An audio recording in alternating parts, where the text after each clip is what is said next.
Ladies and gentlemen, welcome to Meanwhile Here on Earth. This program features in-depth conversations with the leading names in the subjects of UFOs, abductees, the paranormal, panel discussions, and the very best and brightest of the next generation of writers and researchers.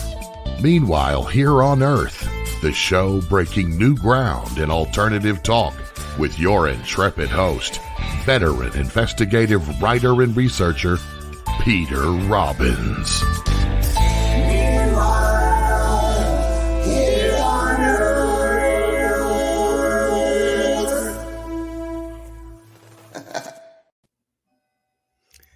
And good evening or good afternoon, as the case may be. This is Peter Robbins. The show is Meanwhile Here on Earth, and this is our very first show of the year. And you'll notice I keep disappearing. And that may happen for reasons that are completely beyond me, but that I'm hoping will not permeate the show. Before we get to our very first guest, one who I'm very much looking forward to chatting with of the year, I just wanted to complete some thoughts from our last show on the 26th of December, which was a show about books, readers, reading, and the writers that we love. Had a number of friends on. We talked about quite a few dozen books, and two that I left out that I did want you to be aware of. Just want to go over quickly. About a year ago, a book came to my attention called The Big Book of Mars. And it's by an author named Mark Hartzman. And I see him off camera again. There I am.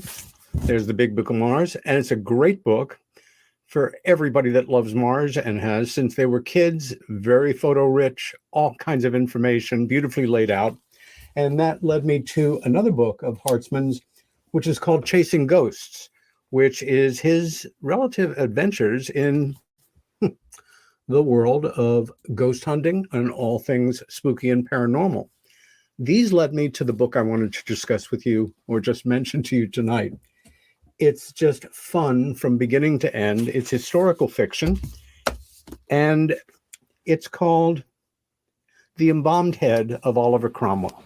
Oliver Cromwell, who, as some of you know, was a very important figure in England, who actually, and I am on camera, and hooray, who ruled for a period of time until the king was executed, and then after, died a natural death. But when the king's son came to power, somewhat vindictive, he had Cromwell's body taken back to the surface and chopped off its head. And that's a historical fact. What isn't historical fact, but makes for great fun reading, is the history of more than 300 years as told by Oliver Cromwell's head. And for an American to accomplish this as well as he did, in just the right kind of cadence and English dialect that you would hope, but is not unrecognizable, he takes us through his adventures as a disembodied head. It's great fun. It is good historical fiction, and I just recommend it as a break. It's a thinking person's wonderfully goofy book. And 25 years ago, for a period of time, in the summer of 1997, I was a best-selling author in a foreign country. The country was the Kingdom. That's 4 countries. The United Kingdom, the book that I'd co-written about Britain's Rendlesham Forest UFO incident, was in the top 10 best-selling books in the country within a few short weeks. It was a very heady experience, very exciting. And within about 3 weeks, the book was hovering at number 7, 2 points below the newest book by one of my favorite authors then and still. If you look to number 9, it's The Tailor of Panama, a book by John le Carré, possibly the greatest espionage fiction writer in the English language. And if you don't think that was one of the most exciting the most exciting literary experience of my life. Think again. And for all these many years, I have been enjoying that little buzz. Last month, I came upon the book at a book sale and bought it. I had seen the movie with the very likable Pierce Brosnan. As almost always, the book was much better. And it also broke an illusion that I had had for a quarter of a century. Yes, we were 2 points ahead of Mr. Carré in June of 1997, but his book was published in 1996. It had been on the bestseller lists in the UK for more than half a year and was just starting to slip. That understood, they still can't take away from me that feeling, even though the book crashed and burned years after that in Scandal, that wonderful gift that John le Carré inadvertently gave me that I always hoped when I met him I could bring up as conversation starter at a cocktail party. But being that he's dead now almost 2 years, I expect that experience will have to wait. That said, tonight's guest, and I'm so happy to have him back on, is the former co-director of the J. Allen Hynek Center for UFO Studies in Chicago, where he, and that is Donald R. Schmitt, served as Director of Special Investigations for 10 years. Prior to that, he was a special investigator for Dr. Hynek. Schmitt is a 7-time best-selling author, for real. Not that I wasn't. He is also, his book, The UFO Crash at Roswell, was made into the Golden Globe-nominated movie Roswell. And his book, Witness to Roswell, was the #1 best-selling UFO book in the world for 2 straight years. Don is also chief investigator of the International UFO Museum and Research Center in Roswell, New Mexico. Don Schmitt, welcome back to Meanwhile Here on Earth. Peter, always a pleasure to be back with you. And what a way to kick off the year. What a way to end the previous, because here we are once again. Yes. And in that spirit of here we are once again, yeah. I thought we might start by me coming and going off your screen. But aside from that, I thought we might start with a little perspective on where we stand at the moment. The we being those of us who've maintained a dedicated interest in the subject for years, if not decades, along with that growing number of the public at large who are taking the subject increasingly seriously. When you and I think about those abbreviations, UFO, UAP, and their implications for humanity, we are faced with an assortment of possibilities, each with its own particular area of study, just as in any other area of natural learning. Our conversation this evening will generally center around just one area of possibility that comes under the broader umbrella of UFOs, UAPs, that being hard metal machines of highly advanced technology under intelligent control and of undetermined origin. That said,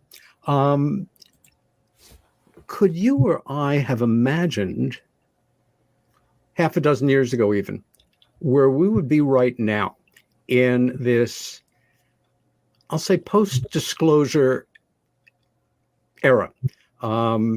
Some might say post New York Times, December of 2017, but things have changed.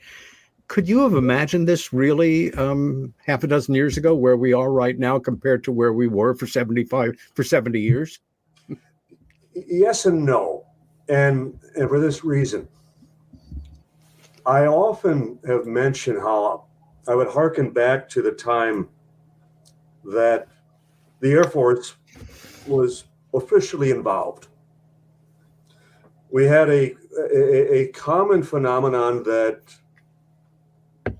we were diligently working to demonstrate, to establish, and yet we had a common foe.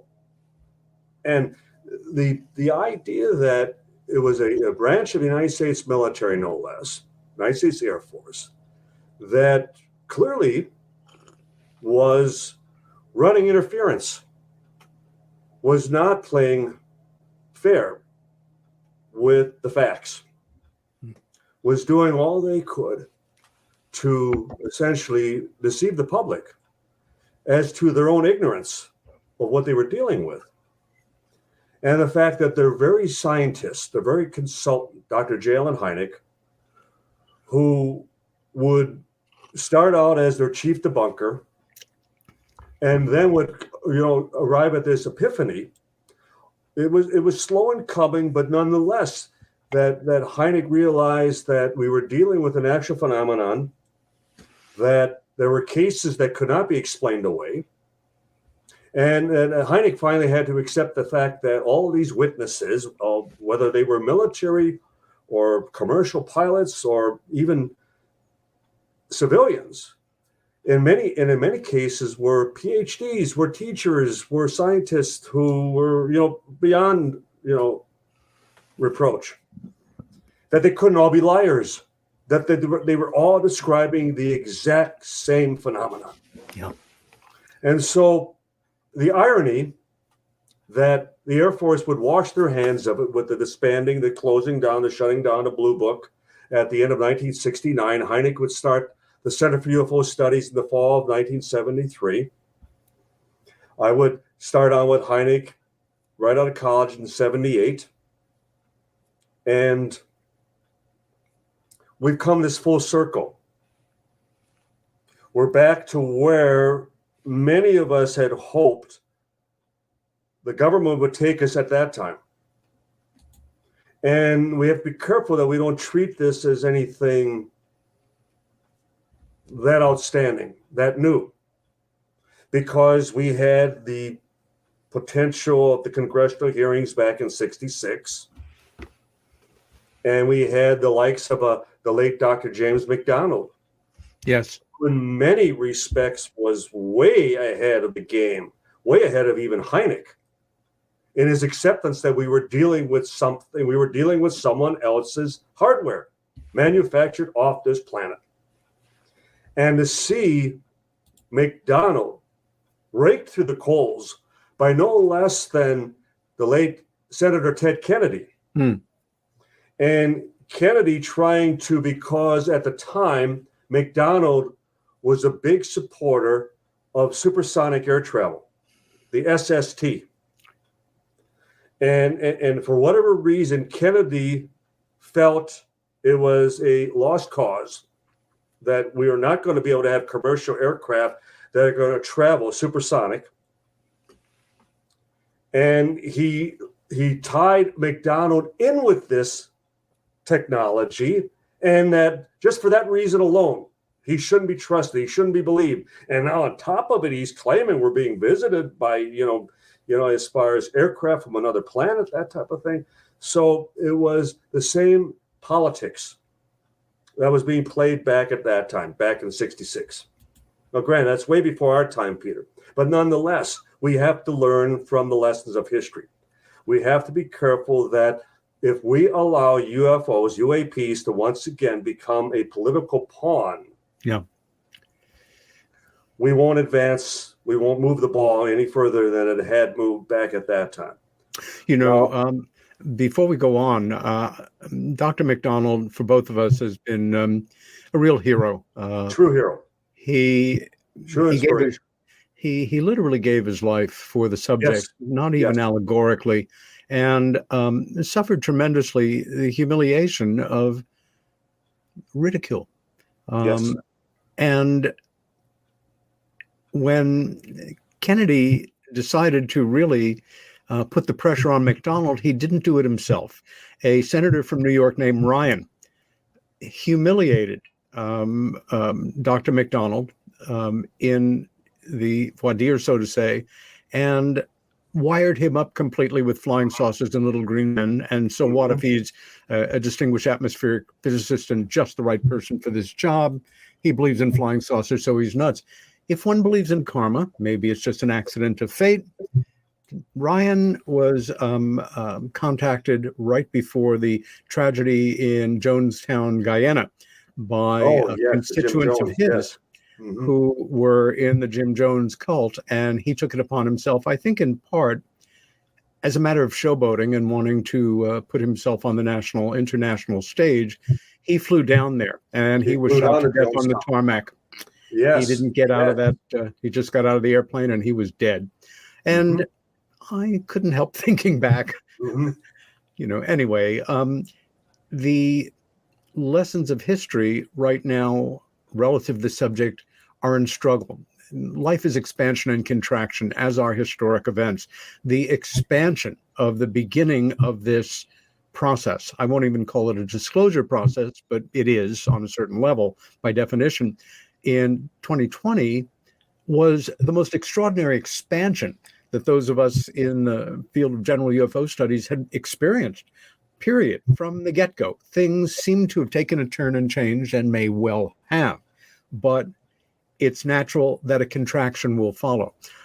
Those people who are in power, who are maybe more anxious than they felt they might be, or than they want to be, relative to this information now being generally not made fun of, which is the worst thing that could happen to them. It was the greatest secret-keeping device ever devised, and I think it was partially accidental, but it was brilliant and very effective. That for over 70 years. For over 70 years, yes. There need to clamp down, so to say. Maybe one can say it's just an endemic sort of part of the DNA of secret keepers. But it occurred to me that in the past few years that, people have stuck their heads out of where they are and said, I've always been interested in this subject, but never wanted to express it because I know people would make fun of me. And now many of these people are well known. They are allowing themselves something that we experienced initially decades ago, when something captured our interest about this subject to such a degree that we became somewhat obsessed with it and started to dig and fill our minds with it and wonder larger and dream larger. It's very interesting to see that very human phenomena going on with certain key people in government. Others are posers, so to say. They see a good thing or they see something that is timely and that they can attach their name to and look like a vanguardist or something. But it is a very interesting moment in terms of human behavior and officialdom, if you know what I mean. And you're quite correct, Peter, that this is now, the ball has moved beyond where we were in 66 with the hearings at that point, and then with the closing of Blue Book, and then with Hynek, with the founding of the Center for UFO Studies in 73, and at a press conference stating that he was confident that they would have an answer within the first year. Gosh. And so we've learned not to outrun our headlights, so to speak. The phenomenon has subsisted with us, without us. It seems to be here in spite of us in many respects. Whatever its agenda may be, we just happen to be, casual observers at times. And at times there is an interaction, but even with the interaction, when we haven't been able to provide the bona fides to say, here is the conclusive proof beyond a shadow of a doubt. We're reliant still on eyewitness testimony. But then what is history? But people recounting what they witnessed, what they experienced. We can't disqualify history as we know it, and also disqualify all the UFO history. Yeah. It remains intact, and only that which we know of, what we're aware of. Just imagine the wealth of information accumulated not only by the Air Force, but then, as we've also discussed this, Peter, when Project Blue Book was declassified in 1977 during the Carter administration. Yeah. And to wade through the 13,000 cases, 701 which remained unexplained. You can't claim that you have solved a mystery with 701 mysteries remaining. I'm sorry. But they did. And the press went along with it. But what we were quickly pointing out was we were asking, okay, this was an Air Force report. Yet Blue Book was defined as all-encompassing to the Department of Defense.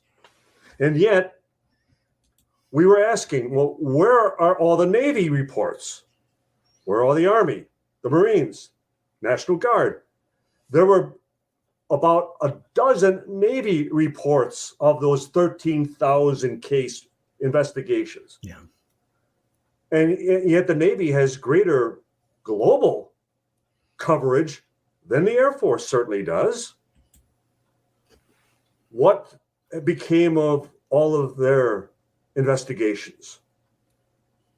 And we started to look into that. And it isn't ironic that within the last 5 years, that's exactly what we have been focusing on. The Navy, the pilots, as far as the whole incident, as far as with like Dave Fravor, as far as the pilots and Graves and Dietrich, for example. 3 outstanding pilots that were brave enough to step forward and say what we witnessed defied the laws of physics. It was beyond ours or anyone else's technology. Yeah. And that was enough to get the press finally saying, well, wait a minute.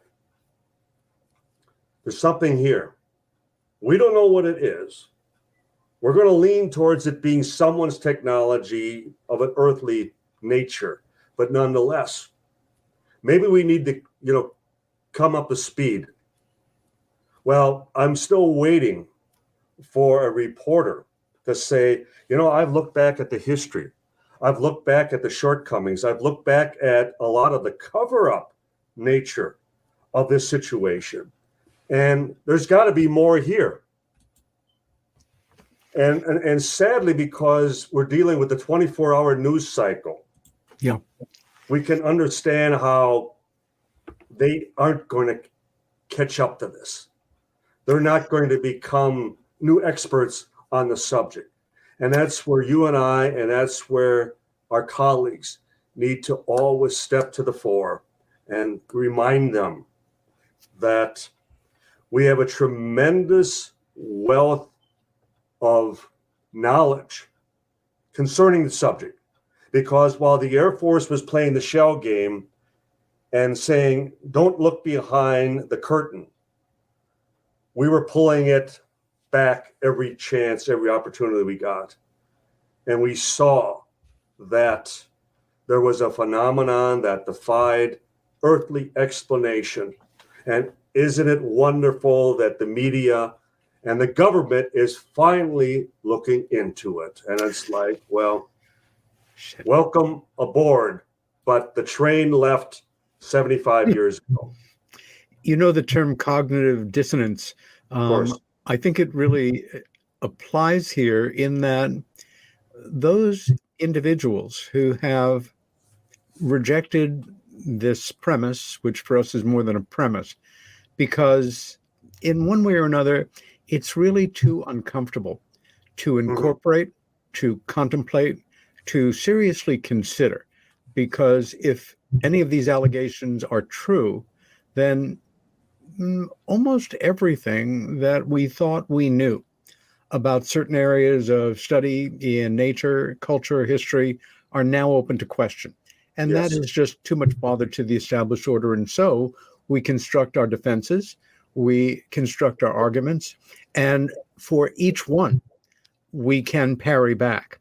And short of that individual being abducted or having an overwhelming, truly, undeniably paranormal, anomalous experience, they are holding fast to better the devil I know than the devil I don't know.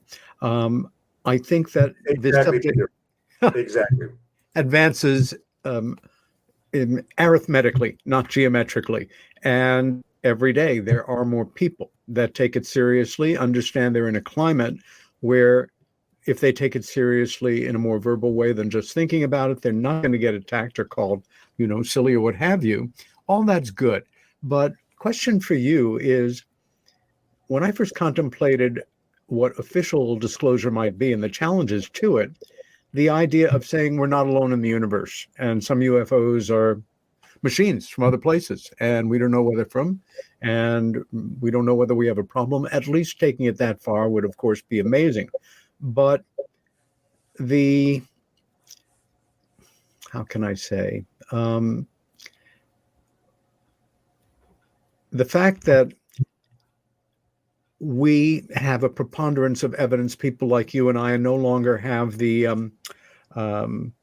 luxury of disbelief, I'll say. How do you dig half a hole?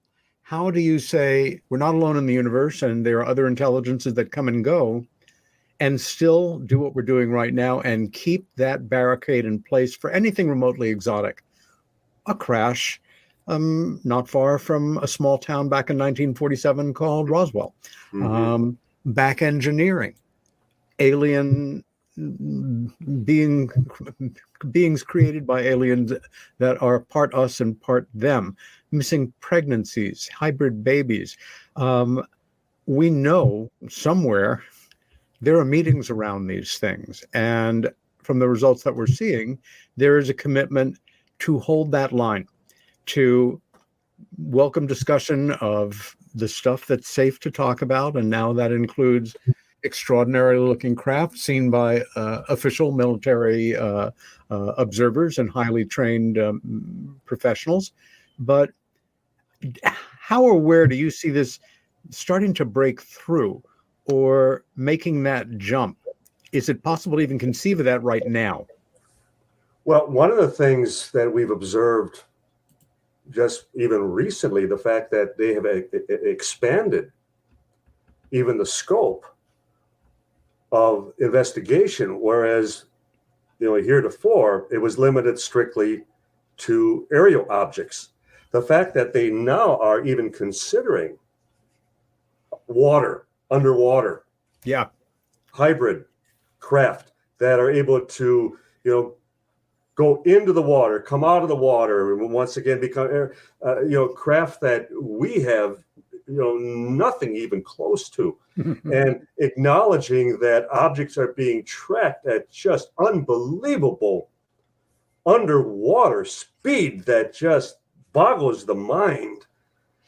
And I never thought I would see an acknowledgement of these cases that you and I both knew about, that we had heard of. I mean, there was a famous case off the British Isles back in around 1966, and there too, where it allegedly was tracked by sonar at hundreds of miles an hour. And so even at that time, to now see them broaden as far as the depth of their investigation, and that they now have, as far as both the Senate, I believe the Senate, I may have them mixed. The Senate is going back to 1947 and Congress to 45. It's either one or the other, but the fact that they finally are acknowledging that the phenomena does go back, at least post World War II. And when the skies were still rather virgin, were pristine, no satellites, both jet and rocket propulsion were in their infancy at that time. So we're talking about limited alternative explanations. Today, between drones and sophisticated technology, even holographic projection and lasers, I don't get excited about anything I read or see nowadays. There's just so many alternative explanations. But back at that time, it was either one or the other. It was either, and certainly it wasn't Russian. Russian was, totally, in a process of rebuilding after, being invaded by Germany during World War II. China was a third world country, didn't even have, an airplane to its name back at that time. So what are we looking at? So I think it was one of the reasons that even with Operation Paperclip and with the Nazi scientists that were brought here, that we were there. If you look back at the FBI files, that they were seriously looking at the possibility that someone else had acquired German technology post World War II and was using it to create sophisticated new aircraft. But that too was quickly eliminated because we were dealing with a technology that defied conventional explanation. We were dealing with a technology that made us look like we were still in the Stone Age. And isn't it interesting too, Peter, that we're also now, like, as we never heard with the government / military until just the last couple years, not only the extraterrestrial hypothesis, but also, are we dealing with time travel? Are we dealing with interdimensional travel? And then to hear, at least from my sources within the military, that there's a high number of personnel at the Pentagon that truly accepts that we're dealing with something interdimensional. And that's one of the problems that they have in that it's not enough to just disclose that we're dealing with something off the planet, but now we're dealing with something that's here coexisting with us. It's able to pop in and out at will. When it slips into our dimension, it becomes hardware. But then when it slips out, there's nothing that we can put. We can't go across the street, kick the tires, so to speak. You make a wonderful point by reminding me of this historic official acknowledgement of unidentified underwater craft, objects, activity. If you've ever seen, photo footage of a bullet being fired into water, it enters very quickly and it slows down incredibly fast. If you've ever, even as a kid, remember trying to swim as fast as you can and just remembering the natural resistance of water. A book that any of our viewers or listeners might want to check out or add to their library, even though it's 50 years old, it's still very much worth having, is the great Ivan T. Sanderson's book, Invisible Residents, which is the first book published on this subject. Sanderson began his career as a mammalian biologist, writing about, big jungle animals, and ended up in this area of study and quite a bit of research and investigation into Sasquatch, Bigfoot, etc. Right. But I'll never forget the impact of the opening of Invisible Residents on me. He's a very fine writer, and he hit the floor running in that book. You can find used copies online for a couple of bucks. Invisible Residents, Ivan T. Sanderson. But very good point. That was, in fact, an admission of something exotic that went beyond my original premise there. Very good. And I'm glad you mentioned Sanderson, because others of his ilk at that time, like the late John Keel, that they were wonderful writers, and that they painted such a visual impression of what had transpired. And okay, we would accept that they would have taken creative license and they would have filled in gaps. Okay, fine. But it did not in any way dismiss the fact that they were working from an actual case report, that there were eyewitnesses who described something that defied conventional explanation. And it'd be no different than to have a Steven Spielberg portray like a Kelly Hopkinsville incident that I know he's wanted to do this for years. And it was even suggested that even E.T., the movie E.T. was even loosely based on that. But nonetheless, it's the visual. That's what we have to continue to demonstrate beyond the written word, that people, when they grasp that, it's one thing to read a report, but when you actually are able to visualize what someone encountered, what they experienced, and then to come away and go, that was explained the way as a weather balloon? That was explained the way as the case of Kelly Hopkinsville, as, monkeys from a carnival, that type of thing. We have to ask, if we place ourselves in the same situation, would we have, just casually overreacted to something of that nature? Or, my God, what's it going to take to convince you? Yeah. It's so interesting how the resistance, the general resistance that it all goes back to, in so many words, men in power finding a way to step back and relinquish control of the truth is very difficult for men in power, because the whole illusion of them being in power is defined by often something other than the truth. And I guess it challenges so many basic human notions that even now, as things open up more, we're going to feel them also pulling back. And there is a struggle going on. Obviously, there are people in government that want to let this go, at least to some greater degree than they are, and others who perhaps they're third generation, even secret keepers. This is their holy pact. This is what they do. And we must protect ourselves from ourselves, because if this is real, then if we're made in God's image, whose image are they made in? And other such questions that could come up for the scientific or theological mind. And these are the things I think that are still being struggled with. Well, as our dear departed colleague and friend, Stanton Friedman, used to remind us, that here on planet Earth, nationalism is the name of the game. Yeah. We owe our allegiance, we pay our taxes, we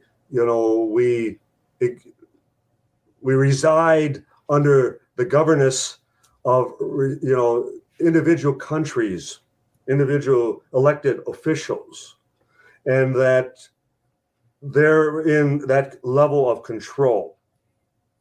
And to acknowledge an existence off the planet for the first time in our history, we become earthlings overnight. Yep. Borders are erased. We're all on this collective spaceship called planet Earth. And do we then start to behave as, depicted in my favorite UFO movie, as it was Hynek's, The Day the Earth Stood Still? Behave or else. Behave or else.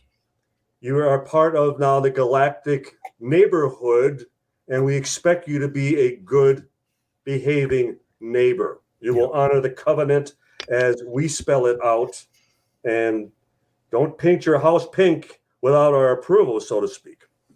You bring up a terribly important point here, which is, without nationalism, it's very difficult for the individuals who are past control of nations and nation states to keep everybody fired up.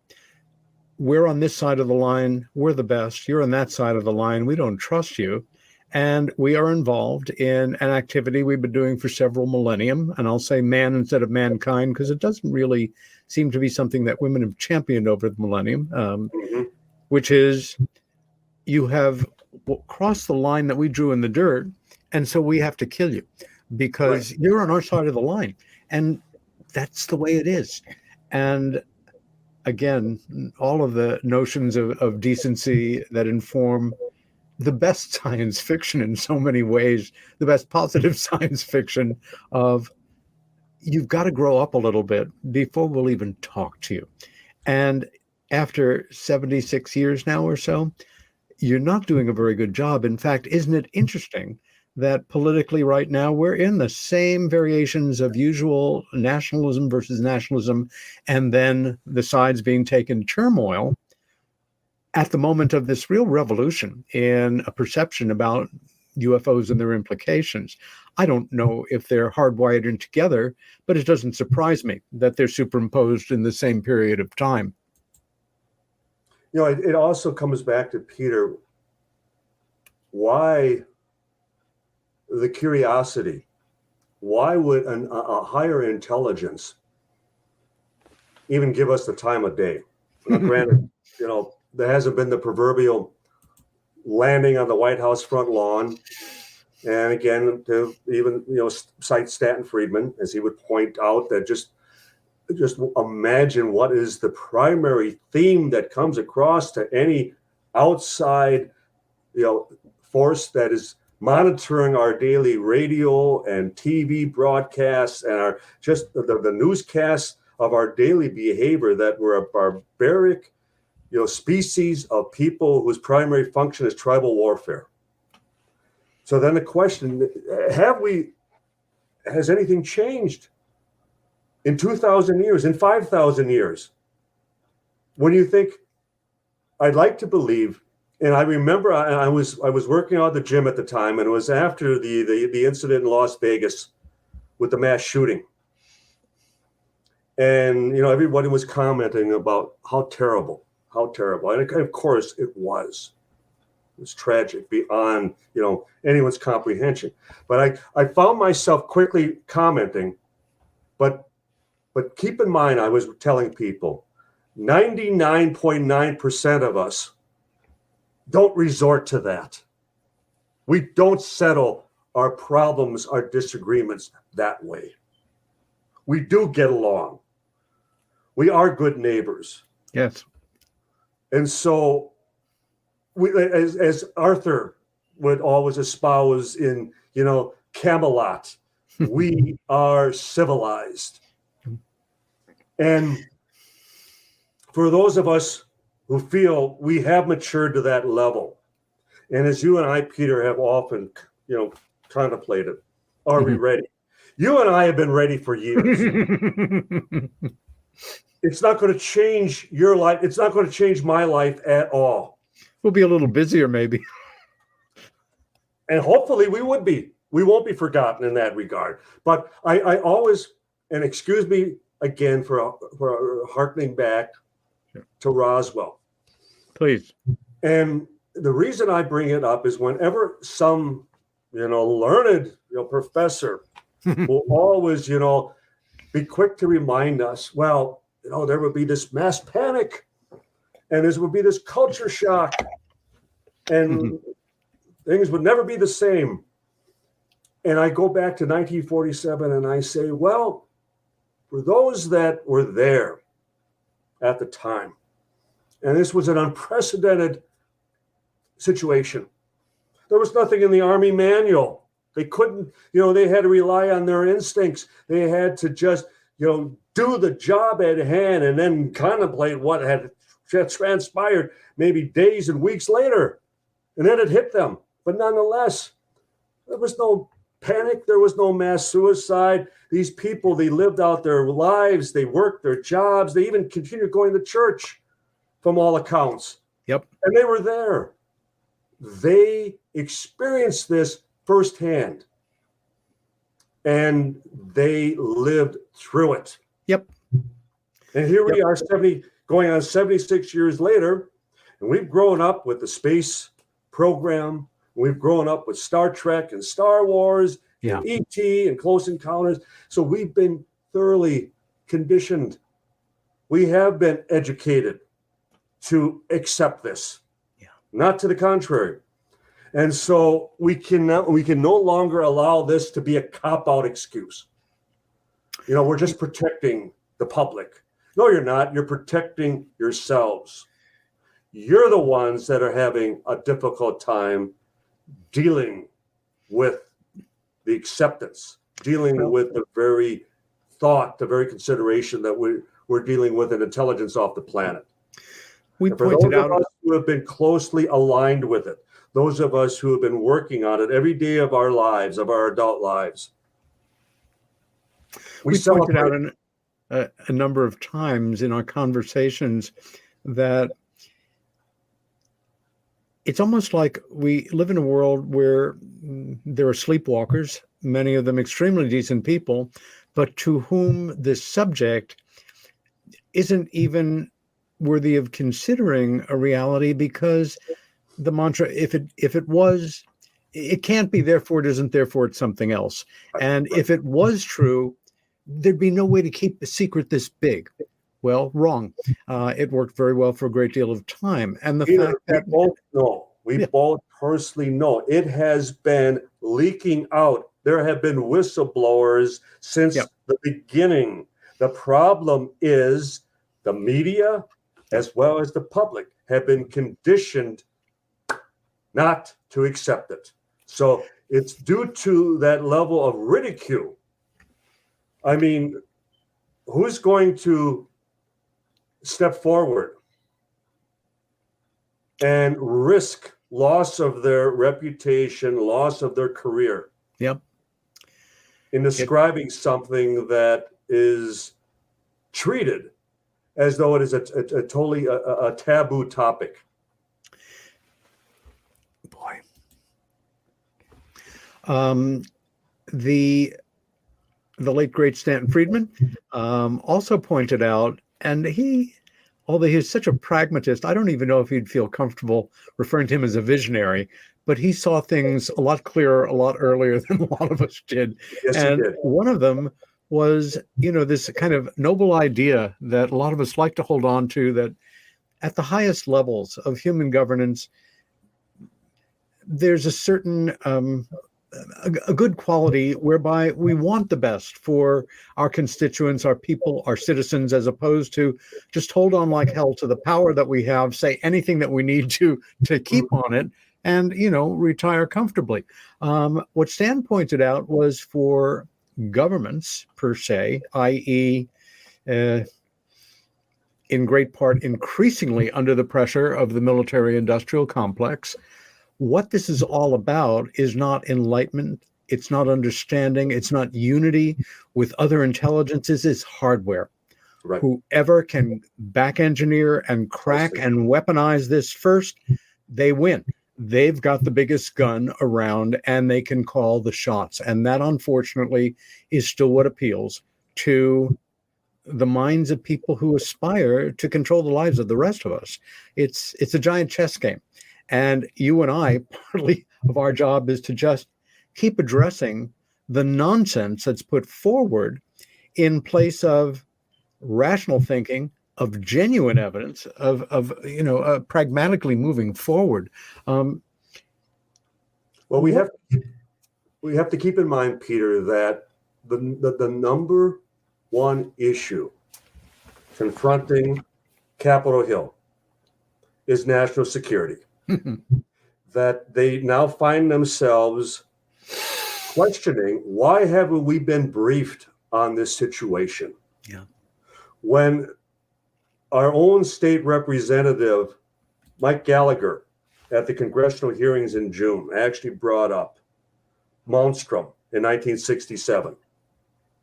And that entire line of Atlas missiles that were disabled, that were shut down by that UFO. And I'm sorry, it's in the records. I mean, there was a UFO, there was an unknown craft that had infiltrated the base at that time. You want to believe it was Chinese or Russian, go right ahead. Then we're even in greater trouble. It was a genuine UFO. That we are. But the point being that if I'm sitting in Washington, I should be screaming bloody murder. Why are we not being briefed on this situation on a regular basis? Yeah. Why are they still acting so very cavalierly as to, well, when you get around to it? But as you just pointed out, Peter, the only concern the military has is the technological breakthrough, the reverse engineering of the technology. How will it advance their power, their control? Because that's the only reason the military exists at all is essentially kill and destroy. That's what they do.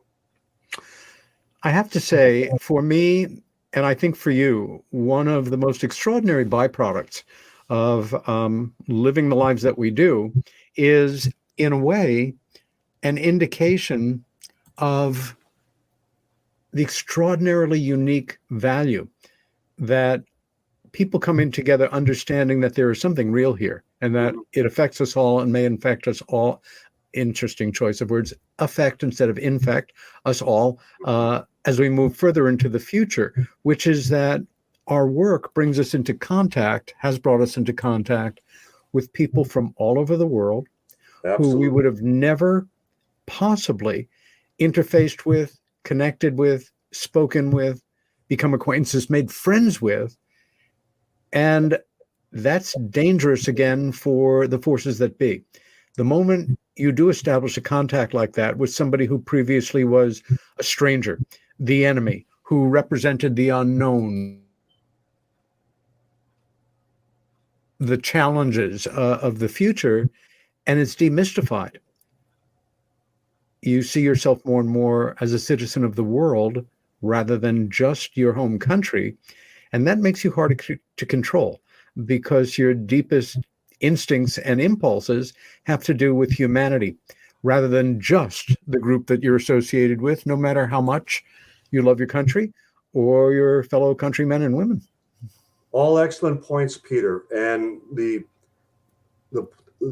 point that I would emphasize, and I mention this whenever I deal with a journalist, a reporter, in that they need to keep in mind that whenever they rely on a government/military official as a source for information, that information will be very limited, very controlled. Yes. We don't know how much access these sources have to the truth.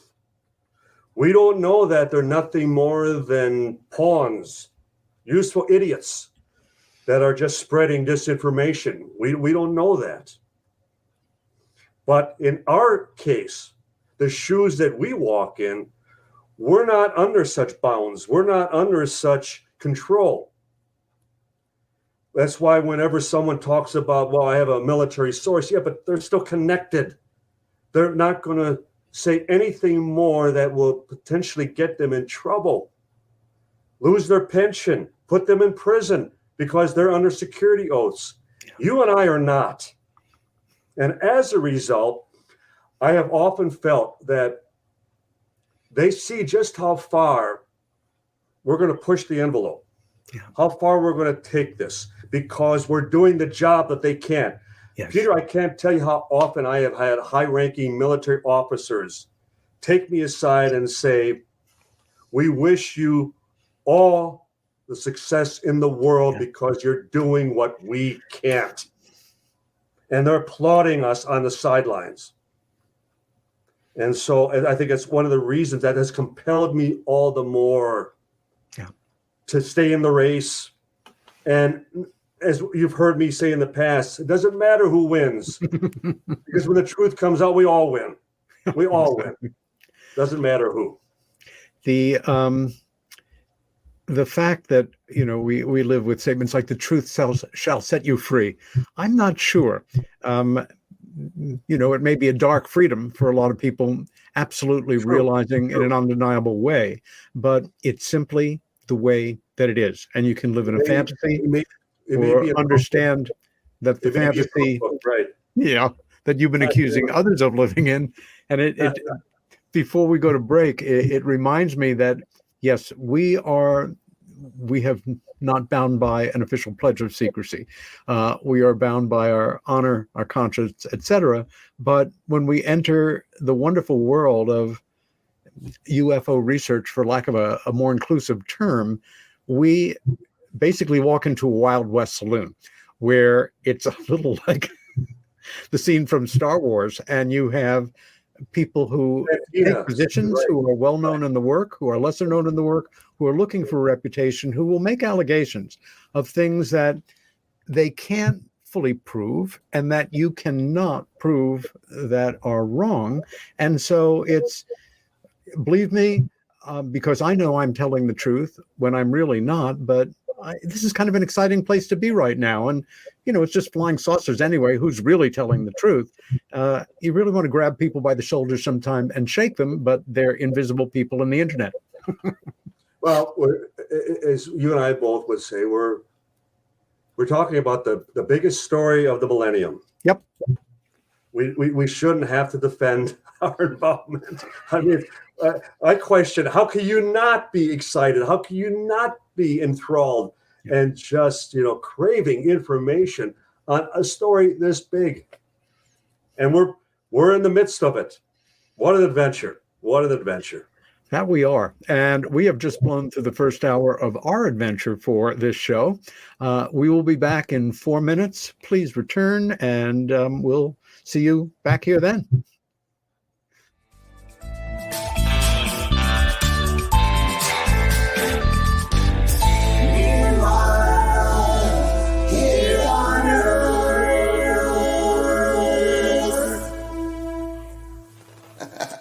Hey members, the new KGRA DB app is now available on iOS and Android devices. Gain on-demand access to any KGRA DB programming. Download any show directly to your mobile device to listen or watch on the go. Go to the App Store and search KGRA DB.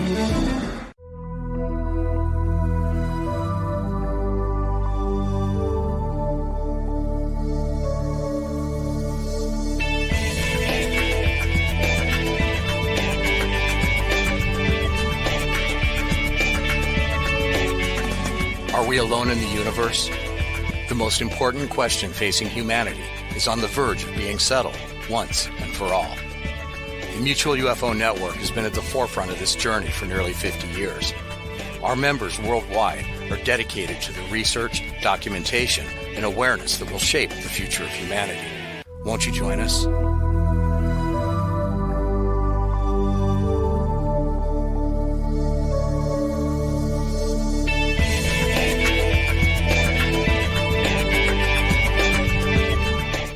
It's not just a donation. It's a warm blanket. It's a bottle of clean water. It's a roof and a bed. It's knowing someone cares. It's feeling safe. It's a today that's better than yesterday. Every dollar you can spare helps so much more than you can imagine. Please, donate now to help people affected by Hurricane Ian. Your support is urgently needed. Discover the Observation Deck, a one-of-a-kind virtual event platform that takes video conferencing to the next level by using avatars to navigate a campus. There's so many areas and activities to choose from. There's a 1,000-seat auditorium, an expo hall, a nightclub, and even a beach. So come attend a conference, take a class, or hear a lecture on the incredible Observation Deck campus. Go to theobservationdk.com. You're listening to the KGRA Digital Broadcasting Network. We provide unparalleled coverage of trending news in the world of ufology, cryptozoology, and paranormal phenomenon. Whether you're watching our video live stream or listening to one of our audio programs, you are getting the best from world-renowned researchers and hosts, guiding you through topics the mainstream won't touch. Miss one of your favorite programs? No problem. Head over to the members area at kgradb.com for access to our massive library of award-winning content. Make contact, stay connected, only at kgradb.com.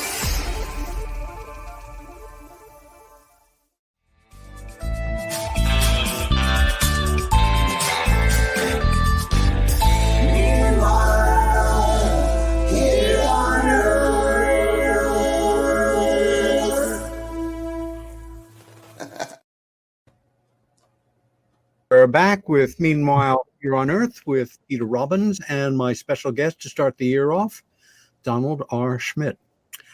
Don, let's talk a bit about something that has just happened involving, you mentioned earlier, your friend and colleague, Robert Salas.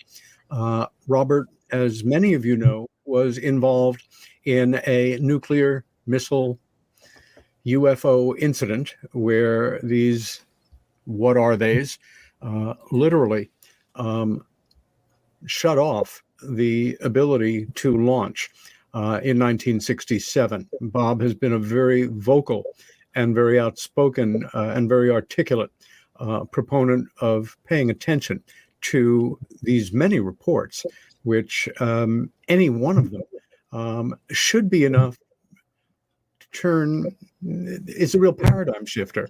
But again, denial, as they say, isn't just a river in Egypt.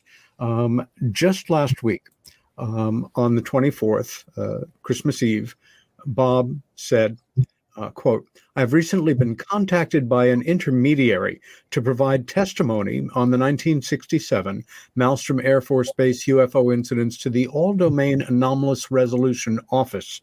That's AARO.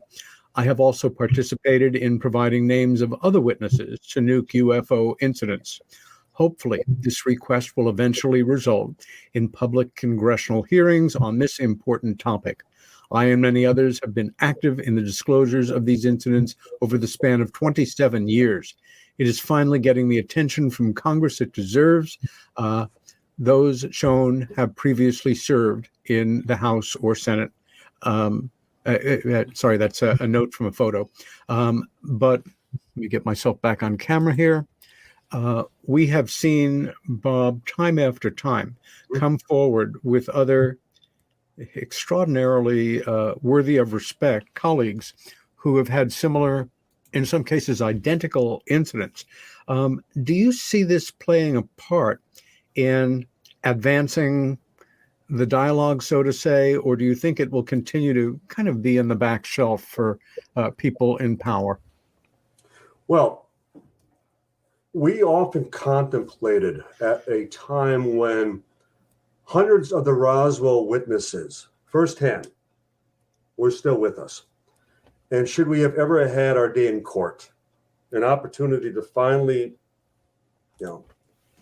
as a class action, demonstrate what had actually transpired back in 1947. So with Malmstrom, you're talking 67. I'd like to believe a lot of the personnel are still with us. You consider just on that flight line alone, at that mission control, so to speak, how many of those people now that Bob could name, that could be subpoenaed, that could testify, be granted immunity, and could demonstrate beyond a shadow of a doubt not only the truth of the incident, but the fact that they, whatever represents this phenomena, was able to totally shut down an entire firing line of nuclear Atlas missiles. Now, if that doesn't get your attention, then nothing will. Nothing will. And so Bob has been one of the people that he has testified at the Washington Press Club on numerous occasions. He was with us when we testified at the citizens' hearing in 2013. I know last summer he also had testified at invitation of the Brazilian Senate with our vice president of the International Coalition on Extraterrestrial Research, Gary Hesseltine. So Bob was able to testify before the Brazilian government on what has happened. And now he's finally invited, hopefully, to testify by an interim. It's not like he's testifying in front of Dr. Jean Kirkpatrick, who's the head of AARO, but hopefully she will be briefed. She will be fully educated as to Bob's testimony. I hope that this serves as a springboard for potentially hundreds of other whistleblowers. And Peter, we've talked about this for years, that without protection of insiders, without protection of military sources, whether SAC, Strategic Air Command officers, pilots, both military and commercial, because we've even seen, like the O'Hare incident, that even commercial pilots are ordered not to say anything. So this has to be lifted once and for all. And if this will have this domino effect, and I think it would be wonderful that Bob would lead that charge, because he's not getting any younger either. And there needs to be some resolution. I mean, these people just can't be betrayed by their own governments, the governments that they serve, the governments that they enlisted as far as serving within the military and went on to become officers, and then to be treated as though for doing nothing more than experiencing something out of the ordinary and reporting on it and going public and saying, I don't care what the reprisal, I don't care how I'm going to be as far as smeared. The public needs to know that this is happening. And I think it's more than about time. I think it's well deserved, and we all wish Bob Godspeed. This is, we say government, and it's such a headless, gutless maw. It's like some kind of amoeba, and it's defined by whatever we're comfortable with the word when we say the government ought to. In this case, we think of the Roswell witnesses, as well as the witnesses to these particular accounts who are aging out, all of them now at least in their 80s, I guess, or coming into it. A thing that I know makes you as furious as it does me is officialdom's strategy when there's no other card to play, to ignore these people and wait for them to die. And then you're free of them. If they wrote something down somewhere, it doesn't have nearly the impact of seeing them say it into a camera. And again, we come back to this issue of witness testimony. As you've said, what we call history is defined by it. Before the later 1830s, there were no such thing as cameras to record visual images. It's all history that's passed down. And to give this special place to somebody that they says they saw something in the sky that they could not identify, that you're a special case. We'd be happy to take your word for this, except that you may be delusional. You may want to feel special. You may want to be a hoaxer. Perhaps you're some kind of mystic. I don't know. I just don't trust anybody who says that they saw something like that because I'm conditioned to think that way. How, again, except for doing what we do and continuing to clarify where possible or point people toward what we consider respectable pieces of research and information, is there anything coming at us this year that you see may turn the tide a bit, or anything that you feel we should be on the lookout for that is hatching away, so to say, in the back rooms of Washington, D.C. and around the world? What we do have to be careful for, and you talked about at a certain point that the Pentagon will be backed into a corner.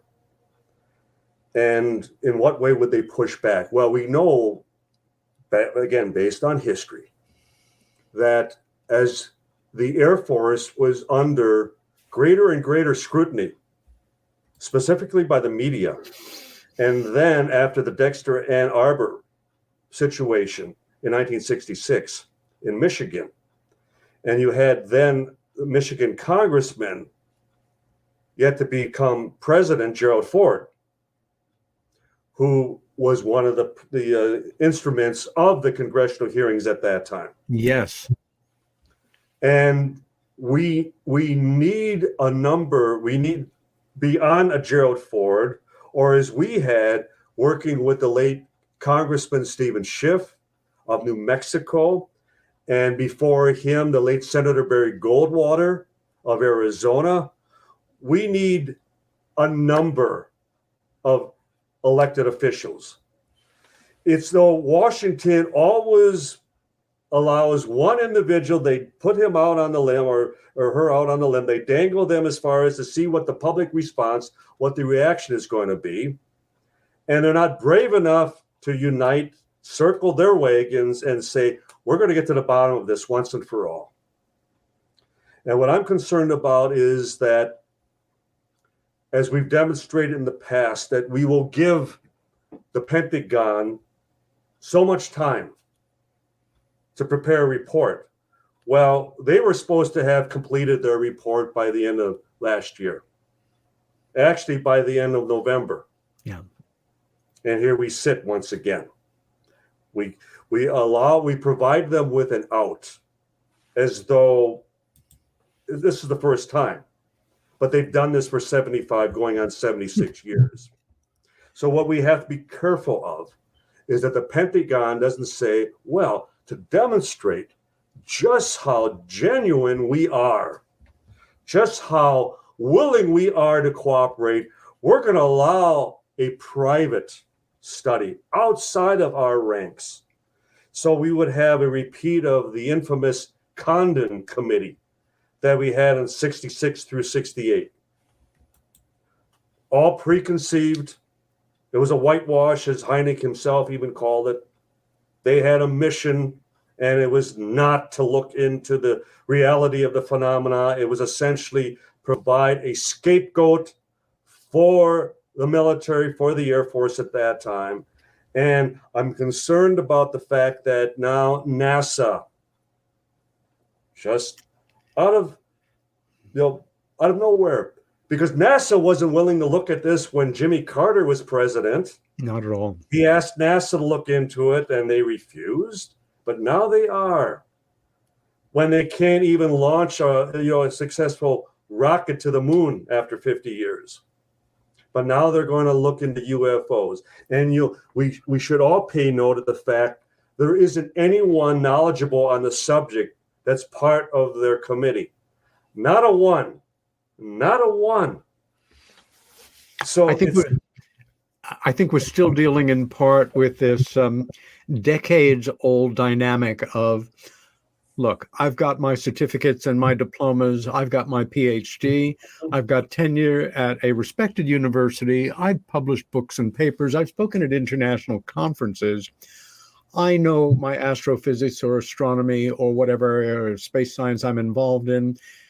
Do you really think I have the time to take to read a UFO book, which will, being an important, serious, complex guy, will take time out of my busy schedule, if I'm caught reading it, I will be a laughingstock. You don't understand my position, as opposed to this idea of SETI and it's SETI's reincarnations. And we have to look out there when there's a complete unwillingness to look behind our backs. Because if they're here, then that's embarrassing to us yet once again. We're dealing with human dynamics here. And part of it for me, I want to know your thought on this, is we know that there are all sorts of factions in the world of UFO-related beliefs.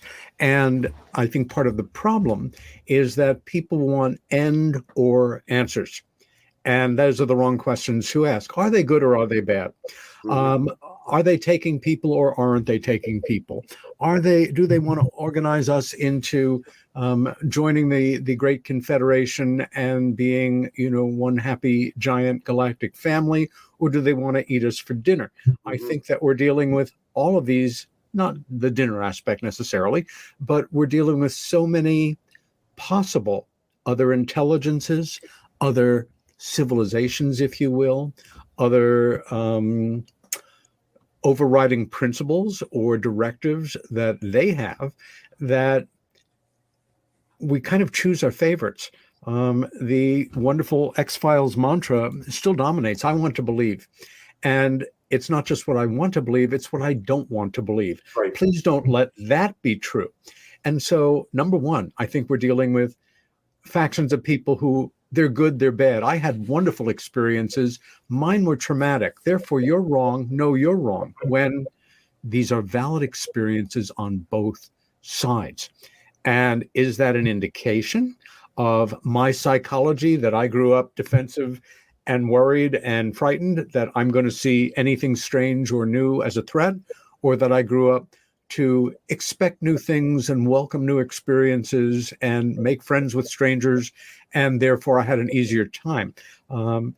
Again, they're moving the chess pieces. They are the ones in this texts that we've been talking in, this particular group of assorted beings, account for a lot of behaviors. There's a notion, I think, from some people that anybody who has served in a ranking government position of some sort, if they leave government and they've learned things about this subject or allegedly learned them, and maybe it's disinformation, but we either have to trust them or not. When they come forward, there are people who say, look at their credentials, look at their courage for coming forward. This is a voice to listen to. Or, oh, for gosh sakes, don't you know a setup when you see it? This is a plant. Remember what happened to NICAP when they made a former head of the CIA, Roscoe Hillenkotter, head of the organization, and soon there wasn't any organization. Is there a middle ground here, or what's some common sense viewing on this idea that I'm tossing around here for you, Don? I'm concerned that many of the young people, the people that are joining our ranks, for example, already have, very likely from reading our books, reading our material, reading our case reports, that we've influenced them to the point that they enter with a preconceived acceptance. However they have derived, however they have conceived the nature of the phenomenon. And in too many cases, it borders on the fringe. It's no different than not the skeptic, but the debunker who don't bother me with the facts. As Stan would say, my mind is made up. And so we have to be careful that as the so-called senior officials, the historians within the field, that we maintain control of the reins on both sides. We have to be careful, and we both can speak to this, and it's only because there are no guideposts, there are no road signs within UFO investigation, because we're dealing with an enigma that is yet to present itself to us in whichever manner it would choose, whatever it would decide. So we're the ones that are flaying around in the dark. Yeah. We don't know what's going to happen tomorrow regarding this subject with this field. That's right. Nothing else remains this undisciplined. And I don't see how we can be held accountable for that, because it just happens to be the nature of the beast. Yeah. Because if there were parameters that we all needed to abide by, we would expect the phenomenon itself to establish itself. And it hasn't. And that's why we're all willing to voice opinions. That's why we're all willing to have a personal belief as to what we're dealing with. I mean, even religion, there's a handbook, so to speak. There is not one in ufology. No. And I don't believe that even the military, like I was saying earlier, as far as back in 47, there wasn't a chapter in the Army field manual about how to deal with a crash recovery. Bingo. Yeah, so we've advanced, we've taken it any further than that within our own respective field. In a way, we are making it up as we go along. And I use the word making up in the pejorative sense, not creating a fantasy, but the form that is evolving to try to study and wrap our heads around what this is all about, at least to some degree. The history of UFO studies has been informed by bigger-than-life individuals to a degree who, from the get-go, either through their books or their pronouncements or their appearances, become centers of attention for periods of time, as is just the nature of things. Several years ago, an individual came forward and started to talk about things they had learned. They had a government background, a former U.S. Army counterintelligence special agent and former employee of the Office of the Undersecretary of Defense for Intelligence. I'm talking here about Luis Elizondo, who was all over the place for a prolonged period of time. You could not turn your head in this work without seeing another account of his or something of his or about him. I never met him. My nature is to hope for the best and take people at their word until they prove that they are not worthy of that. He seemed to me to be certainly on the surface a decent, hardworking individual in the service of getting information out there, but increasingly caught between a rock and a hard place. Mm-hmm. And not that many months ago, he basically just went quiet. Your thoughts about Luis Elizondo, your feelings about his authenticity, and your own contacts with him, if you don't mind my asking, Don. And I have. I've met with him on a number of occasions. I have done some programs with him. I've met his wife on a number of occasions. And even speaking of Lou's wife, I found that she was becoming more and more concerned as to his well-being. Yeah. Yeah. And even questioning whether the powers that be were even using him to some extent. And at the same time, I was reminding colleagues, we have to always consider that Lou is still connected. He is still on a short leash. Yeah. He is only going to be able to discuss in public that which he either feels comfortable with or that which they allow him to present. Agreed. Now, I would bring up Roswell to Lou on a number of occasions, and he would always very politely, Don, I can't discuss that. And I finally, it's not that I expect you to know anything, because let's be quite frank, I don't, and even based on your rank, I'm sure you've never had access. I'm sure you've never been briefed on the incident. Right. I don't expect you to know anything. But yet he would skirt the issue by constantly and boldly suggesting that we have in our possession physical evidence. Now, is that as close as one may get to acknowledging Roswell or any other crash retrieval incident? Yeah. But nonetheless, it's confessing to the possibility that beyond a light in the sky that is just a fleeting glimpse of something, or even a physical trace landing case that may have left some broken branches and depressed grass in the ground, that type of thing. No, we're talking about hardware. We're talking about, again, kicking the tires on the car across the street. And Lou was publicly proclaiming that. Now, was he tossing me a bone? Possibly. But nonetheless, he didn't recant, he didn't retract, because then the next interview, he said it again. And he said it over the course of a year. Yeah. So with whose permission? Now, is it, again, testing the waters? Is it seeing what the media does with? Because we both know, Peter, it didn't inspire anyone in the media to say, well, we need to look into Roswell a little deeper.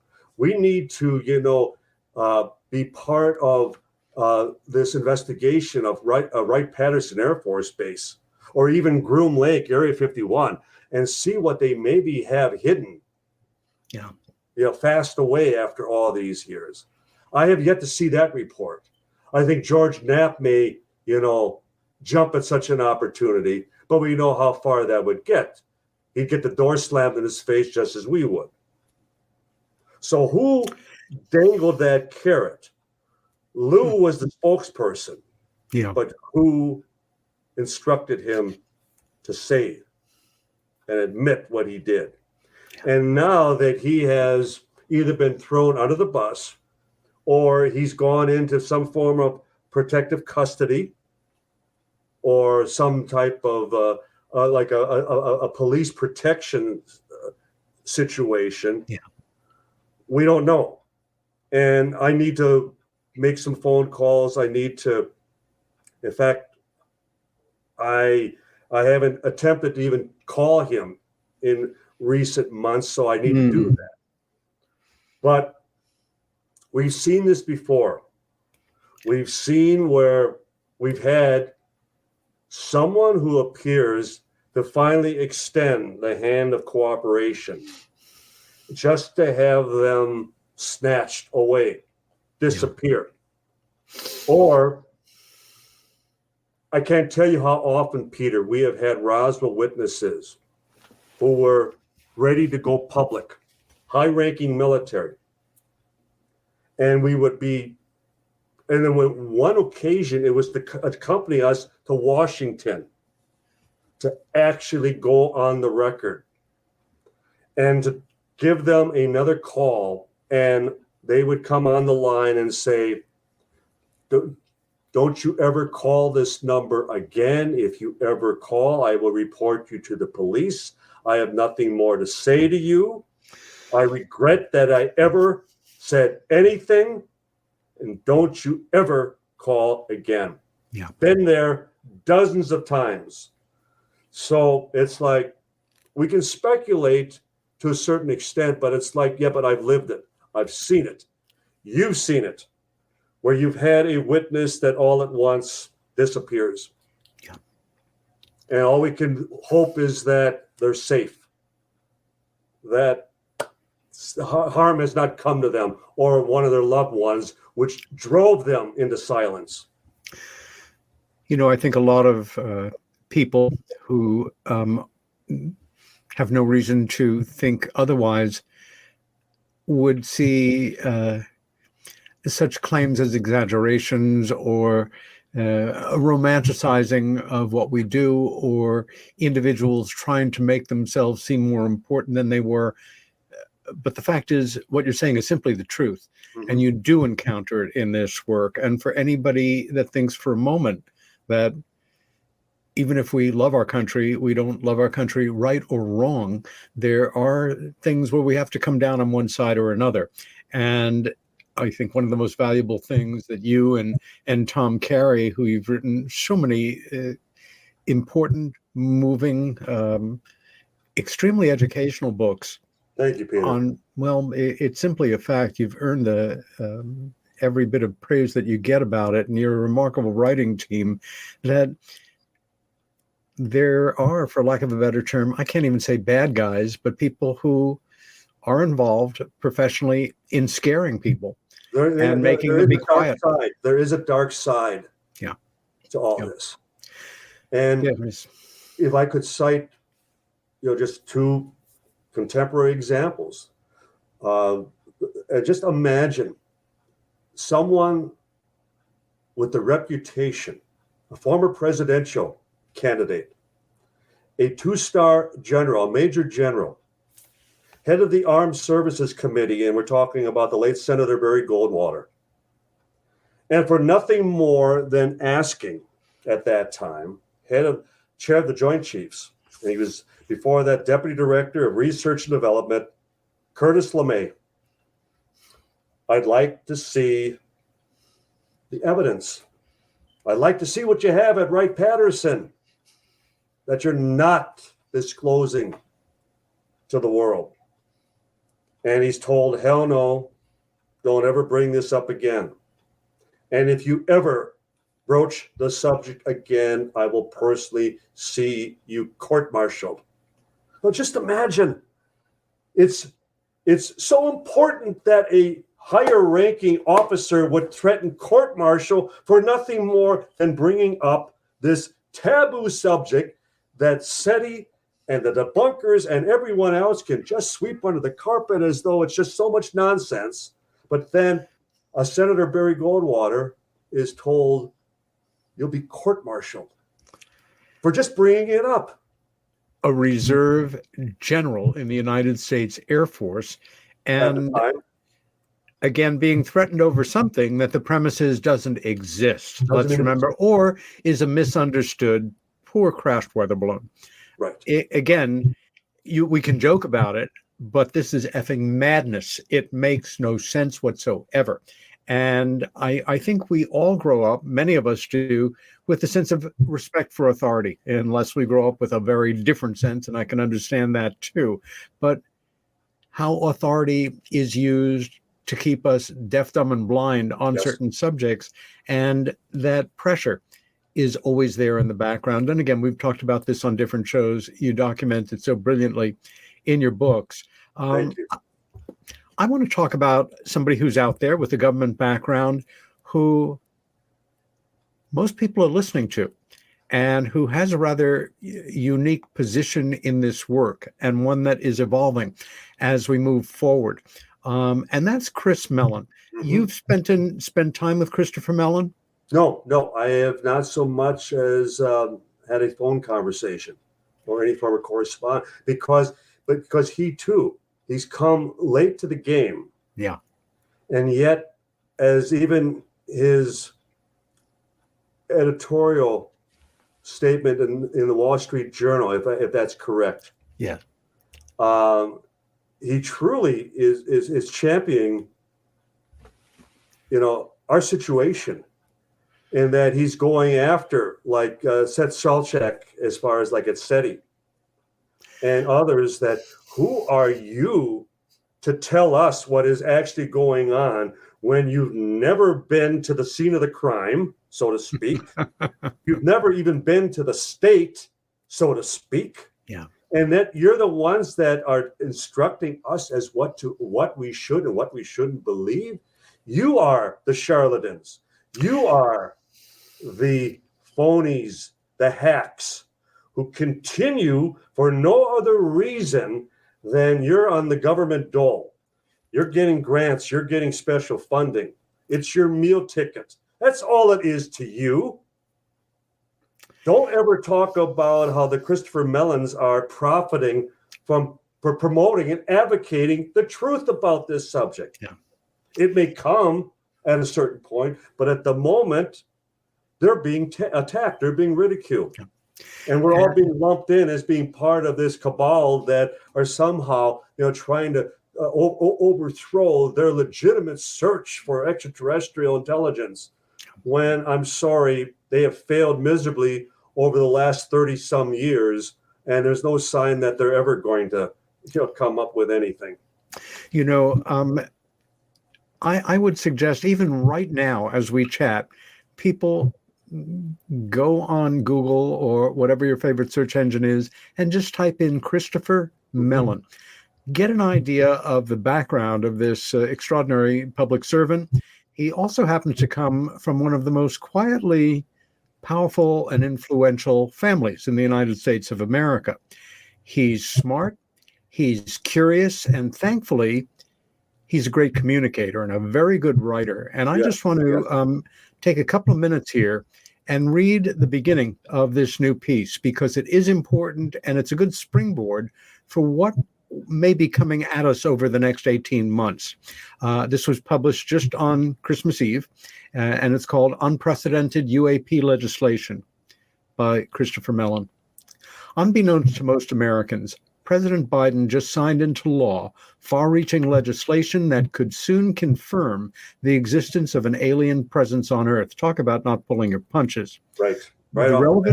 He says it like it is. The relevant provisions incorporated into legislation needed to provide funding for the Department of Defense and the intelligence community enjoy strong bipartisan support in both the House and Senate. This is arguably the biggest story mainstream news organizations have ever failed to cover.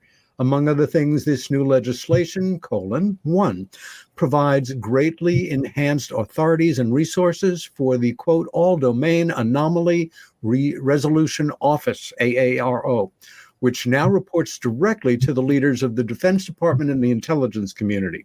The organization's unusual name is intended to clarify that its purview extends to anomalous objects regardless of their location, land, air, undersea, or space. 2, mandates a review of all intelligence documents involving UAPs from 1945, as you noted, to present. Requires the Department of Defense, the DHS, and the intelligence community to identify any non-disclosure agreements related to UAP and provide those to the new AARO office. 4, directs the new AARO office to develop a UAP science plan to assess the sometimes mysterious and mind-bending capabilities being reported, as well as a collection plan to leverage America's vast technological intelligence apparatus to determine where these objects are coming from and their capabilities and intent. This aggressive UAP investigation using America's unparalleled intelligence capacities is what I hoped to accomplish when I brought the famous DoD UAP videos, gimbal and flare, and Lou Elizondo to the New York Times and the Oversight Committee on Capitol Hill in December of 2017. Recall that Mr. Elizondo had just resigned his position on the staff of the Secretary of Defense in protest over the DoD inaction in the face of innumerable violations of restricted DoD airspace by UAP. And to complete this part of this terrific article, 5, provides a secure process for anyone who has signed an official a U.S. government security agreement related to UAP to come forward and reveal this information to AARO and to Congress, regardless of the level of classification, without fear of retribution or persecution. This provision is intended to determine the veracity of longstanding allegations indicating that the U.S. government has recovered extraterrestrial technology and perhaps even extraterrestrial beings. The alleged UAP crash in 1947 near Roswell, New Mexico, offers the most famous example, but there are many others, and they go on from there. It goes on from there. This is paradigm shifting. This is major. Can we talk about this? Because it's starting to roll now. It's an 18-month process that is just kicking in now. Concerned on 2 fronts. It's like, when does Washington often put out a story when they want the least media attention? A Friday afternoon. This was Christmas Eve. And I most likely, I would question, Chris, when did you submit the article? And did they sit on it until Christmas Eve? So again, we know that the media have been willing accomplices for many years. They get their marching orders. They have not been on our side. We could count the number of legitimate journalists working with us on one hand. And as a result, I feel that we're the ones that are going to have to bring this to the forefront. We're the ones that are going to have to emphasize this at every turn. Every show, every interview we do, we need to bring this article up, because we see post-holiday the media reaction. There is no media reaction. I mean, if this would have been a statement to the contrary, the media would have accepted it as the final word. I guess that wraps up that. We're done with it. But anything that advocates the position that the media needs to look into this, we need to start putting the pressure on our elected officials to jointly ask the right questions once and for all. Grant immunity to the whistleblowers, and it will be a domino. It will be an avalanche. It will just then, there will be a, as far as ammunition, that it will just take care of itself. Yeah. The power of opening that door. I mean, we have long fantasized there's no other word for it, about, gee, maybe someday everybody who has had to take a security oath on this on penalty of God knows what might be given free run. That, like when legislation around marijuana is changing and people who were jailed on these offenses are now being released because the law, it's a very different thing. But in fact, that sense of forgiveness in a way, as you know, last year I was preoccupied in part, as far as presentations went, with the origins of UFO ridicule. And for me, one of the results of going back to why this happened, how it happened, where it happened, why it was so successful, and what set it in motion, was a thought that really had not occurred to me until I got that much deep into the hows and the whys, that we need to step back a step from our historically entrenched positions of how dare they clamp down on this subject in 1947 and keep it from us. The world has evolved in a perverted manner. And we can't imagine what would have happened if a few months after Roswell, President Truman came forward and just said what we knew, which was that we don't know much, but something major has happened here. We can't imagine how different the world would have evolved. But we don't allow ourselves to think like Truman and those 12 lonely men around him at that moment in history.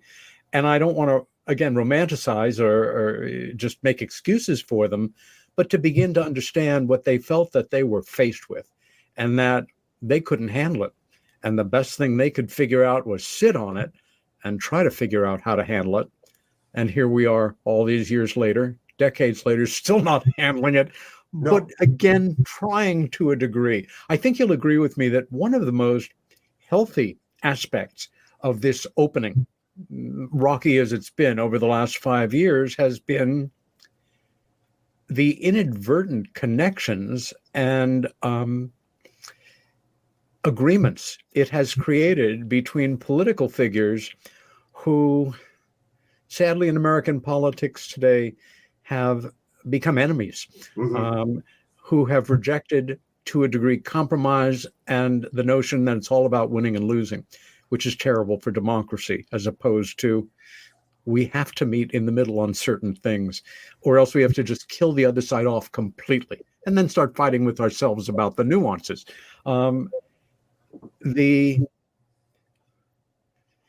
fact that somebody like a Marco Rubio, a conservative Republican from Florida, and one of my senators, Kirsten Gillibrand, who got an extraordinary crash course in the study of what we're talking about, and is responsible for a mind-blowingly detailed bill of over 100 pages to move forward, but bringing people at different ends of the political spectrum together is a good thing. And if it's this subject that's doing it, all the better. Of course. And again, none of us would have predicted this before 5 years ago. And I think back, and we both recall the MJ-12 documents when they went public in 1987. Oh, yeah. And I was heavily involved. I was flying back and forth to California and meeting with two of the main proponents at the time. That was my assignment as far as after Hynek had passed away, and working with QFOS at that time. And I had gone to Congressman James Sensenbrenner with the documents, copies of the documents in hand, and I portrayed them as two reasons for his involvement: either that someone is falsifying classified documents, or someone is releasing classified documents, and both would be a class 1 felony. And he was, profusely agreeing with me that, oh yes, Don, we need to look into this immediately. And we shook hands, but I was smart enough that when I left his office, I backed up into the doorway just as he was crunching them all up, tossing them in the waste paper basket. Oh, no. So we went through that for many years. And having worked with late Congressman Stephen Schiff, we had talked about Senator Goldwater. I saw the same thing with Congressman Schiff, who we worked with personally. That he wasn't getting any allies, he wasn't getting any support on Capitol Hill. This time it's different.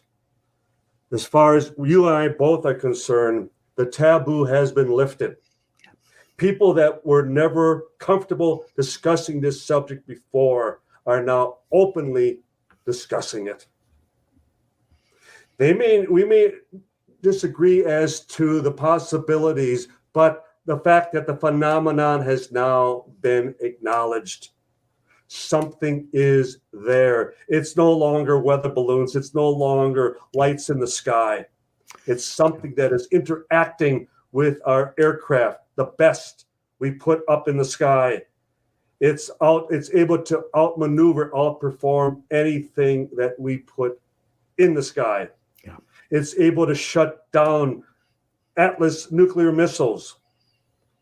It's able to demonstrate itself on radar. It's able to demonstrate that it's of an intelligence beyond our own comprehension.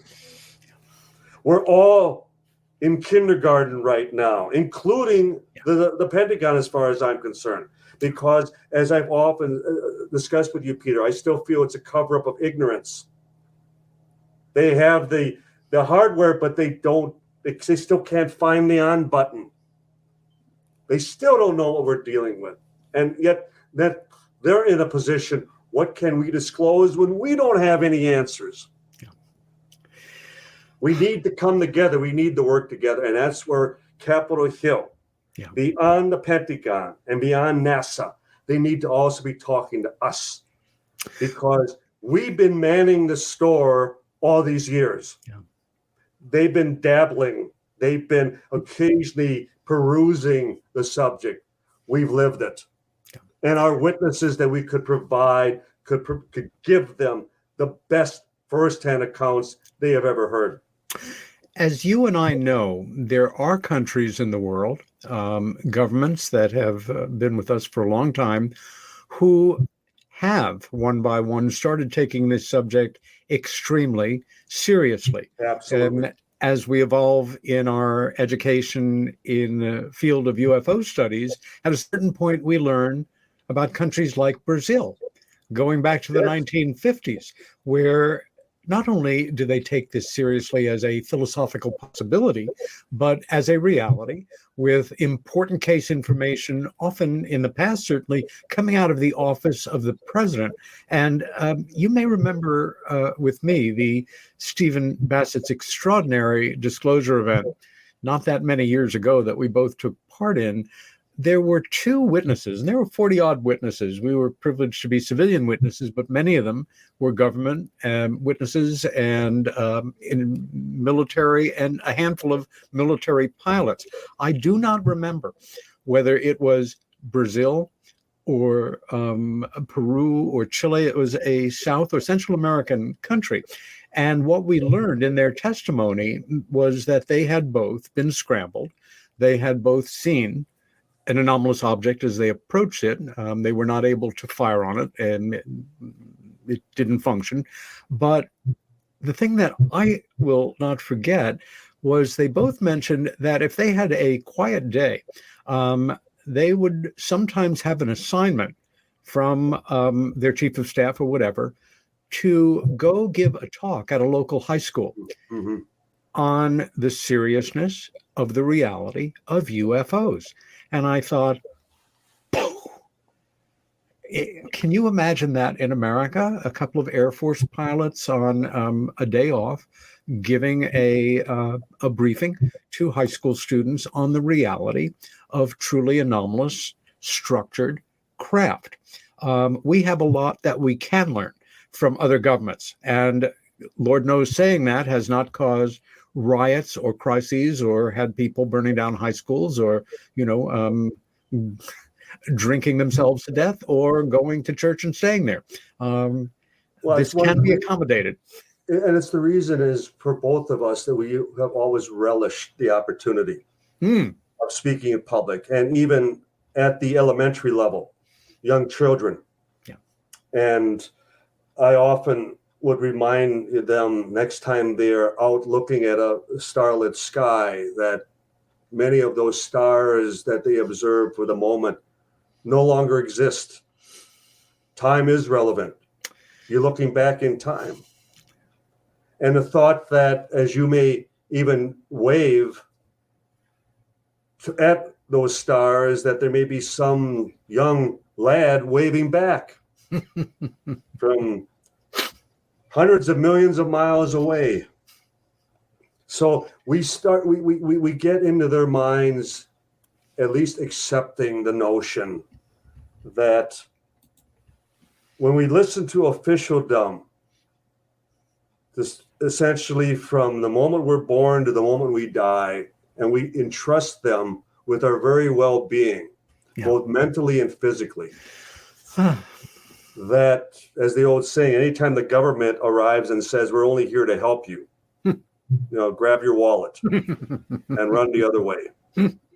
Don? Because we have a long history of the government doing the opposite. Self-preservation, deception, and too often using American citizens as guinea pigs. Yeah. That's why when you bring up like the citizens hearing in 2013, we impressed those Congress people. You bet. I mean, the fact that Congressman Cook and then Senator Mike Gravel, even after the fact, all of a sudden they're attending UFO conferences. Yes. Because they realized, my God, we sat here in Washington and we didn't hear any of this. And we're allowed now to be curious. We don't have to worry about losing our job or being poked fun at behind our back. We are all now officially allowed to be curious. And that's an important state to be in. Don, as we come into our last minute or two here, any particular place where people can look forward to seeing you in the upcoming year that you know of right now? I know you're still booking. I had a good discussion with my partner, my investigative partner, my writing partner, Tom Carey, this morning. And we basically, because we've talked about this for some months, but okay, we're laying out plans for the year. And Peter, to be honest with you, we're talking about research trips.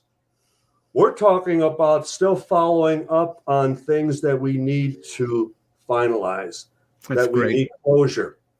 And I mean, granted, we still have lecture work and wonderful opportunities like tonight with you, Peter, but we're still in the race.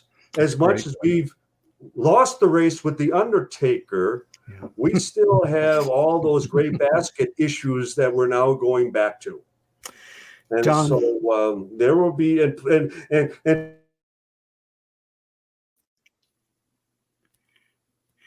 and we seem to have just lost Don instead of me. If we don't recover him, Don Schmitt, thank you so much for being our guest tonight. Don's website is roswellinvestigator.com. And here he is coming right back in. Don's website is roswellinvestigator.com. Next week's guest will be Dan Madsen.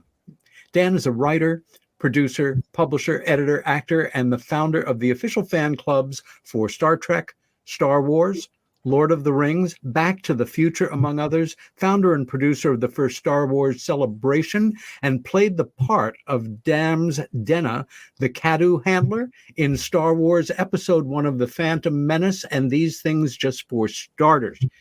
Don Schmitt, thank you for joining me tonight. All the rest of you, I hope your year is off on a great start. Stand up for what you believe in, stay well, and be kind to each other. We'll see you next week.